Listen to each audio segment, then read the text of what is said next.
मांगे ननद जी कंगनवा हो लालन के बधैया।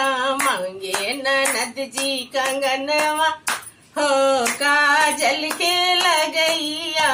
मांगे ननद जी कंगनवा हो काजल के लगैया। ना दे बोटी का नंद ना दे बोटरा। ना दे बोटी का नंद ना दे बोटरा। ना दे बो हरवा नंद ना दे बो झुमका। ना दे बो हरवा नंद ना दे बो झुमका।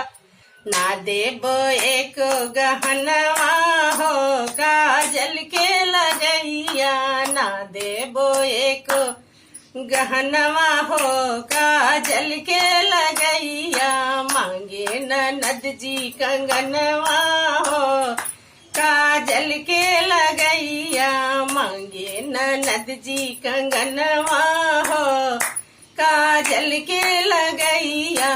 ना दे बो झुमका नंदो ना दे बो चिनवा। ना दे बो झुमका नंदो ना दे बो चिनवा। ना दे बो अंगठी नंदो ना देव पायलवा। ना दे बो अंगठी नंदो ना देव पायलवा। ना दे बो एक गहनवा हो काजल के लगैया। ना दे बो एक गहनवा हो काजल के लगैया। मांगे ननद जी कंगनवा हो काजल के लगैया। मांगे ननद जी कंगनवा हो काजल के लगैया। काजल के लगैया हो ललन के खेलैया। काजल के लगैया हो ललन के खेलैया। मांगे ननद जी कंगनवा हो काजल के लगैया। मांगे ननद जी कंगनवा हो काजल के लगैया। दुअरा पर बैठी के हंसेली सासू जी। दुअरा पर बैठी के हंसेली सासू जी। खड़ी अंगनवा में नाचे ननदिया। खड़ी अंगनवा में नचेली ननदिया। ठनगन मचावे वो बरिया हो काजल के लगैया। ठनगन मचावे ओ बरिया हो काजल के लगैया। मांगे ननद जी कंगनवा हो काजल के लगैया। मांगे ननद जी कंगनवा हो काजल के लगैया। अब की लगन में तो हर शादी रचाइब। अब की लगन में तो हर शादी रचाइब।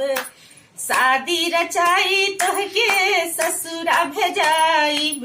शादी रचा के तोहके ससुरा भेजाइब। ले जा ललन के बलैया हो काजल के लगैया। ले जा ललन के बलैया हो लालन के खेलैया। मांगे ननद जी कंगनवा हो लालन के खेलैया। मांगे ननद जी कंगनवा हो काजल के करैया। मांगे ननद जी कंगनवा हो बाबुल के बधैया। मांगे ननद जी कंगनवा हो सौरी के लिपैया। मांगे ननद जी कंगनवा हो थाली के बजैया। मांगे ननद जी कंगनवा हो काजल के लगैया।